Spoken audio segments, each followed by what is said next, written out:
जय हिंद मेरे दोस्तों, आपका स्वागत है आपके अपने YouTube चैनल प्रीतम एकेडमी परिवार में। मैं हूं सूरज कुमार। आज हम लोग जो आपका क्लास 10th का मैथमेटिक्स का जो आपका एग्ज़ाम होने वाला है उसके लिए कुछ मोस्ट इम्पोर्टेंट सब्जेक्टिव और ऑब्जेक्टिव दोनों टाइप के प्रश्नों को कवर करेंगे। तो चलिए स्टार्ट करते हैं। देखो, सबसे पहला प्रश्न आपके पास है, निश्चित घटना की प्रायिकता है। ये भी बोलो, किसी निश्चित घटना की प्रायिकता क्या होती है बताओ। तो देखो, किसी भी निश्चित घटना की प्रायिकता जो होती है वो एक होती है, याद रखना मेरी बात, ठीक है। अच्छा, इसी प्रकार से अगर कभी ये पूछे किसी घटना की प्रायिकता का अधिकतम मान कितना हो सकता है, तब भी आपका एक ही हो सकता है, ठीक। और कभी अगर ये पूछ ले कि किसी असंभव घटना की प्रायिकता क्या होगा, या फिर किसी घटना की न्यूनतम प्रायिकता क्या हो सकती है, तो 0 होगा। याद रखना मेरी बात, 4 नंबर का ऑप्शन आपका करेक्ट हो जाएगा, ठीक है। चलिए आगे बढ़ते हैं। निम्न में से कौन सी संख्या किसी घटना की प्रायिकता नहीं हो सकती? तो याद रखना, प्रायिकता कभी नेगेटिव नहीं हो सकता और वो हमेशा 0 से 1 के बीच में होता है। 0 हो सकता है, 1 भी हो सकता है और उसके बीच में हो सकता है, परंतु इसके अलावा कुछ भी नहीं हो सकता, ठीक है। माइनस वाली संख्या नहीं हो सकती है और 1 के आगे 1.1 1.5 इस तरह से 1 के ऊपर नहीं हो सकता। या तो 1 होगा, या तो 0 होगा, या उसके बीच में होगा। तो देखो, आपका ये माइनस वाली संख्या, ये तो देखने से पता चल रहा है कि ये प्रायिकता नहीं होगा, यही सही आंसर हो जाएगा। बाकी देख लो, 2/3 2/3 को अगर आप लोग काटोगे तो कितना जाएगा, 0.3 यानी कि 0.6 के आसपास आएगा, जो 0 और 1 के बीच में लाई करता है, यानी कि ये हो सकता है प्रायिकता, ठीक है। 15% भी हो सकता है। देखो, 0% से लेके 100% तक आपकी प्रायिकता होती है। 0% हो सकता है, 1% हो सकता है, 77% हो सकता है, 99% हो सकता है, 100% हो सकता है, हाँ, लेकिन 101% नहीं हो सकता, या माइनस का 1% नहीं हो सकता, ठीक है। तो परसेंटेज में भी 0 से लेके 100 तक आप लोग लिख सकते हो प्रायिकता में, परंतु उससे ज़्यादा या उससे कम नहीं हो सकता। और 0.7 तो ऑलरेडी 0 और 1 के बीच में, यानी कि ये भी होगा, ये भी होगा, ये भी होगा प्रायिकता, लेकिन ये प्रायिकता नहीं होगा, दोनों का ऑप्शन कट हो जाएगा। उसी प्रकार से नीचे वाला प्रश्न में फिर से बताने की कौन सा यहाँ पे है जिसकी प्रायिकता संभव नहीं है, तो वही -1 बटा दो, ठीक है, क्योंकि माइनस वाली संख्या है। अच्छा, लेगा कि यदि किसी घटना की प्रायिकता Pe से निरूपित है तो देखो, किसी भी घटना की अगर प्रायिकता को हम लोग Pe से निरूपित कर रहे हैं तो ये हमेशा 0 से बड़ा होगा, या तो उसके बराबर होगा, या 1 से हमेशा छोटा होगा, या उसके बराबर होगा, जो कि आपको ऑप्शन नंबर 3 में दिख रहा है, यही से आंसर हो जाएगा। किसी अभिप्रयोग की दो घटना Pe और Pe डैश, ठीक है, या फिर बोलो Pe नहीं, इसको हम लोग बोल सकते हैं, है, और इसकी प्रायिकता Pe तथा Pe डैश, या फिर बोलो कि नहीं है, तो निम्न में से कौन सा कथन सत्य है। वैसे देखना कि किसी भी घटना की प्रायिकता होने की और प्रायिकता नहीं होने की जो उनका योग है वो हमेशा 1 के बराबर होता है, यानी कि 3 नंबर का ऑप्शन करेक्ट हो जाएगा। इससे न्यूमेरिकल बनता है, दे देगा प्रायिकता Pe का मान दे देगा, Pe नहीं का मान पूछेगा, तो बस इसको आप लोग 1 से इक्वेट करके बना लोगे तो आंसर आ जाएगा, ठीक है। नेक्स्ट प्रश्न, यहाँ पे एक आंकड़ा दिया हुआ है, इसका बहुलक निकालना है। तो देखो, सबसे ज्यादा क्या है, तो देख सकते हो सबसे ज्यादा आपका 1 2 3 4 3 है, जो कि 4 बार आया, यानी कि 3 ही इसका बहुलक हो जाएगा। अच्छा, यहाँ पे कौन सा संबंध है जो सही है, तो बहुलक बराबर में 3 माध्य माइनस का 2 माध्य, यही वाला फॉर्मूला आपका सही है। अच्छा, ए भुजा वाले घन का आयतन क्या होगा, तो आपका ए क्यू होगा, सीधा सीधी बात है। अच्छा, एक घन का किनारा अगर ए है तो उसका पार्श्व पृष्ठफल क्या होगा, तो पार्श्व पृष्ठफल क्या होता है घन का, 4a²। उसी प्रकार से अगर कुल पृष्ठफल पूछ दे घन का तो 6a² हो जाएगा। और अगर ये पूछे कि एक घन जिसका किनारा ए हो तो उसका विकर्ण क्या होगा, तो √3a या फिर a√3 हो जाएगा। अच्छा, एक घन की लंबाई l तथा चौड़ाई b और ऊंचाई h है, तो इसका संपूर्ण पृष्ठ क्षेत्रफल क्या होगा, 2 × LB + BH + HL होता है, यानी कि 3 नंबर का ऑप्शन करेक्ट हो जाएगा। इनसे न्यूमेरिकल भी आ सकता है, दे देगा लंबाई चौड़ाई ऊंचाई दे देगा और आपसे पूछ लेगा, या फिर लंबाई चौड़ाई दे देगा और इसका संपूर्ण पृष्ठ क्षेत्रफल दे देगा, ऊंचाई आपसे पूछ लेगा। तो इस प्रकार से प्रश्न बनते हैं। अच्छा, r त्रिज्या वाले वृत्त का परिमाप है, तो जो r त्रिज्या वाला वृत्त का जो परिमाप होगा, जाहिर सी बात है 2πr होगा, ठीक है। अच्छा, r त्रिज्या वाले अर्धवृत्त का क्षेत्रफल क्या होगा, वृत्त का क्षेत्रफल तो πr² होता है, लेकिन अर्धवृत्त का इसको आप लोग 1/2 से गुना कर दो या फिर 2 से भागा दे दो तो बात बराबर है, यानी कि आपका दोनों का ऑप्शन करेक्ट हो जाएगा। r त्रिज्या वाले वृत्त का प्रथम चतुर्थांश का क्षेत्रफल है। तो सबसे पहली बात, चतुर्थांश का मतलब होता है इस प्रकार से वृत्त को 4 भाग में बांट दो तो जो एक भाग होगा उसको चतुर्थांश बोलेंगे। तो जाहिर सी बात है, इसको जो वृत्त का क्षेत्रफल होता है पाई आर स्क्वायर, इसको 1/4 से गुणा कर दो या 4 से भागा लगा दो, तो यही सही आंसर हो जाएगा। 1/4 इंटू का पाई आर स्क्वायर, क्योंकि चौथा ही भाग तो चतुर्थांश होता है ना, तो ये आपका सही आंसर हो जाएगा। चलिए कुछ सब्जेक्टिव देखते हैं। यहाँ पे आपके पास कुछ देख लो कि नीचे दिए गए बटन एक कक्षा के 30 विद्यार्थियों के भार दर्शा रहा है। यहाँ पे देख लो, यहाँ पे बेसिकली 40 से 45 किलोग्राम का 2 बच्चा है, 45 से 50 का के बीच में 3 बच्चे हैं। तो ये उनके देखा जाए तो भार और कितने बच्चे उनकी संख्या यहाँ पे दी हुई है। तो इसका आपको माध्य निकालना है, माध्य भार निकालना है या माध्य निकालना है। तो सबसे पहले हम लोग क्या करेंगे, इन आंकड़ों का इस प्रकार से एक सारणी में इसको पहले ढाल लेंगे। तो ये आपका सारा हो गया उसका वर्ग अंतराल, जिसी को हम लोग बेसिकली यहाँ पे जो इसका बेसिकली जो इसका भार है उसी को हम लोग वर्ग अंतराल बोलेंगे यहाँ पे। और जितनी बच्चों की संख्या यही तो इसकी बारंबारता है, जिसको हम लोग ऐप से दिखाते हैं, तो इसकी बारंबारता होगी। अब हमको संचय बारंबारता पहले बनाना पड़ेगा इसका हमको माध्यक निकालने के लिए। संचय बारंबारता कैसे बनता है, पहला वाला 2 जो है बारंबारता, इसको जैसे का तैसे उतार दो।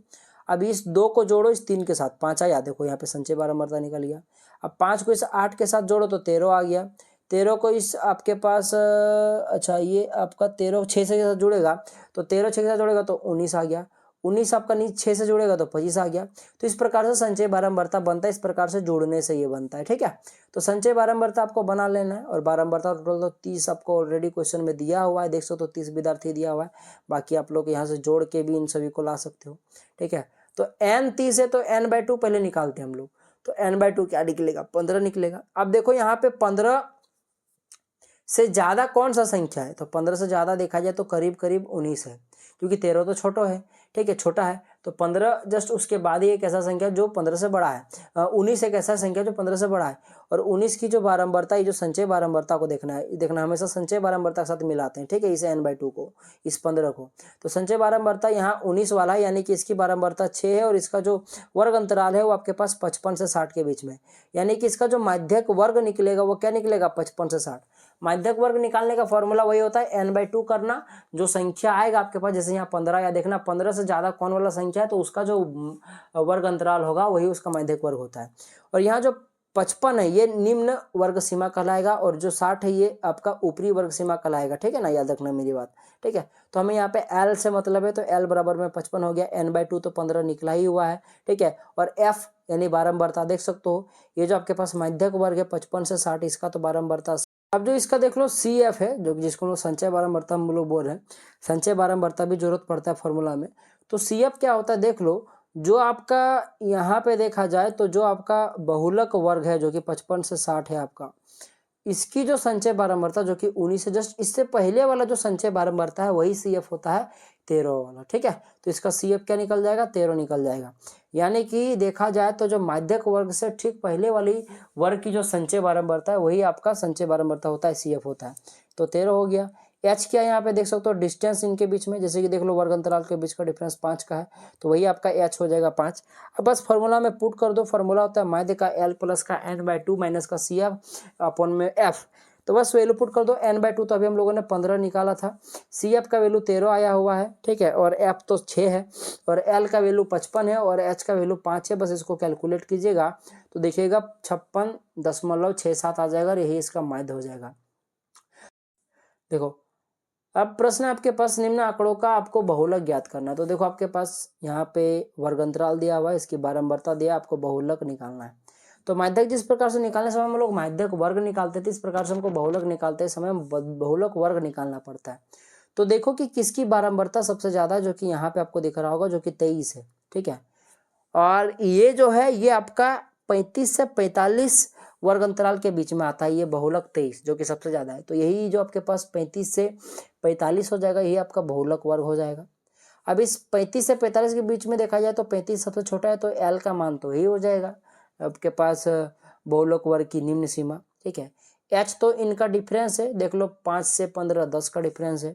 अच्छा F1 क्या होता है, तो जो बहुलक वर्ग होता है उसकी बारंबारता ही क्या होती है आपकी, F1 होता है। तो देख सकते हो 23 है आपके पास। अब 23 से पहले जो 21 आपके पास, यानी बहुलक वर्ग से ठीक पहले की जो बारंबारता होती है वो F0 होता है, यानी 21 आपका F0 हो गया। और बहुलक वर्ग जो है इससे ठीक बाद जो आपकी बारंबारता होती है वो F2 होता है, यानी F2 का वैल्यू 14 हो गया। अब बस ये जो आपके पास बहुलक का फॉर्मूला होता है L प्लस का F1 माइनस F0 अपॉन में 2F1 minus F0 minus F2 into का H, इसमें सबका वैल्यू पुट कर दो। जैसे वैल्यू पुट करोगे तो कट छट के सिंप्लीफिकेशन के बाद आपका 36.8 आंसर आ जाएगा और यही सही आंसर हो जाएगा। ठीक है, नेक्स्ट प्रश्न है, यदि माध्य बराबर में 28 बहुलक 16 तो आपका माध्यक ज्ञात कीजिए। तो देखो वही फॉर्मूला, 3 माध्य बराबर में बहुलक प्लस का 2 माध्य। इसमें आप लोग के पास देखा जाए तो बहुलक का वैल्यू दे दिया गया है, माध्य का वैल्यू भी आपको दे दिया गया। बहुलक आपके पास माध्य का वैल्यू दे देगा, माध्यक का वैल्यू निकालना है। तो बस वैल्यू पुट कर दो, आंसर आपका सब कुछ आ जाएगा। तो आंसर जब इसको वैल्यू पुट कर दोगे, बहुलक का वैल्यू 28 रख दो, यहाँ 28 हो गया, प्लस का 2 इंटू का माध्य, यहाँ माध्य का वैल्यू आपके पास कितना 28 है, 2 गुना 28 हो गया यहाँ पे। ठीक है, और अच्छा बहुलक 16 है। ठीक है, तो यहाँ पे वैल्यू बहुलक 16 रखना, इस बहुलक का वैल्यू 16 हो जाएगा, प्लस का 2 गुना में माध्य, माध्य का वैल्यू 28 है तो 28 हो गया। ये किसके बराबर में, ये आपके पास 3 गुना माध्य के बराबर में। तो हमको माध्य निकालना है, इस 3 को इधर भागा में भेज दो। ठीक है, अब इसको सॉल्व करोगे, सिंप्लीफाई करोगे तो 72/3 24 आ जाएगा। इस लोग सॉल्व करके देख लीजिएगा। ठीक है, उसी प्रकार से आपके पास यहाँ पे एक आंकड़ा दिया होगा, इसका आपको माध्य निकालना है। तो देख सकते हो टोटल आपके पास 1 2 3 4 5 5 आंकड़े दी हुई है, यानी इन पांचों को सबसे पहले ऊपर में जोड़ो और उसको 5 से भागा दे दो तो आपके पास माध्य निकल जाएगा। और माध्य का वैल्यू आपको निकालना नहीं, ये दे दिया गया 6 के बराबर, यानी कि ये टोटल बटे में 5 ये किसके बराबर हो जाएगा, 6 के बराबर हो जाएगा, क्योंकि ये माध्य है और माध्य आपको दिया हुआ है 6। अब यहाँ से देखोगे तो 5 6 के साथ गुना हो जाएगा तो 5 6 का 30 हो जाएगा और 29 प्लस x। अब इस 29 को इधर भेजोगे तो x का वैल्यू 1 निकल गया, लो आपके पास x का वैल्यू निकल गया, x का मान। ठीक है, तो इस प्रकार से निकाल सकते हो। अच्छा, यहाँ पे एक आंकड़ा दिया गया, इसका आपको माध्यक निकालना है। तो सबसे पहले माध्यक निकालने से पहले आप लोग गिनो कि कितने आंकड़े दिए हुए हैं। 1 2 3 4 5 6 7 8 9 10 10 आंकड़े दिए हुए हैं। तो कभी भी अगर सम में आंकड़ा दिया हो, जैसे 10 12 16 18 100, इस प्रकार से अगर सम संख्या में अगर आपको आंकड़े दिए हुए हो तो आपको बड़ा सा फॉर्मूला याद रखना है, जो कि होता है n/2वां पद प्लस का n/2 प्लस 1वां पद बटे में 2।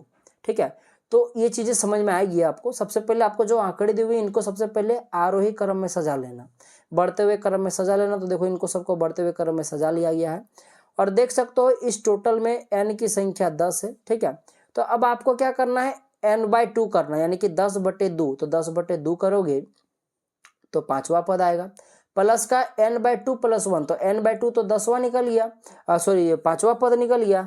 अब उसको 1 जोड़ दो, यानी कि ये 6वां पद निकल गया आपके पास। तो और इसको आपको 2 से भागा देना है। तो 5वां पद क्या है बताओ, 1 2 3 4 5, 5वें नंबर पे देखा जाए तो आपके पास 3 आ रहा है। ठीक है, और छठे नंबर पर भी 3 आ रहा है, यानी कि इसको 3 3 को जोड़ना है, 2 से भागा देना है, तो क्या आ जाएगा 6/2, यानी कि 3 आ जाएगा। इस प्रकार से आपको आंसर निकालना होता है अगर माध्यक आता है तो। ठीक है, तो ये थे कुछ मोस्ट इंपॉर्टेंट क्वेश्चंस मैंने आपको करा दिया। ठीक है, तो चलिए जो भी बच्चे नए जुड़े अभी भी चैनल पर, तो चैनल को जरूर सब्सक्राइब कर लीजिएगा। अभी आपका हिंदी का, साइंस का बचा हुआ, जो भी बच्चे पॉलिटेक्निक का तैयारी करना चाहते हैं और उसका फॉर्म आ चुका है पॉलिटेक्निक का, तो जिनको बच्चों को जानकारी लेना है पॉलिटेक्निक के बारे में, तो मैंने जब फॉर्म आया हुआ है तो उसका मैंने वीडियो बनाया हुआ है, उसमें क्या क्या डॉक्यूमेंट्स चाहिए वो भी मैंने बनाया हुआ है, जाके आप लोग देख सकते हो। बाकी तैयारी भी पॉलिटेक्निक का कराया जाएगा और पॉलिटेक्निक का सिलेक्शन होने के बाद हम लोग सेमेस्टर का भी तैयारी कराएंगे, तो टेंशन लेना है आपको भी लॉन्ग टर्म तक साथ दिया जाएगा। ठीक है, तो चलिए मिलते हैं अगले वीडियो में, तब तक के लिए जय हिंद, जय भारत और आपका दिन शुभ हो।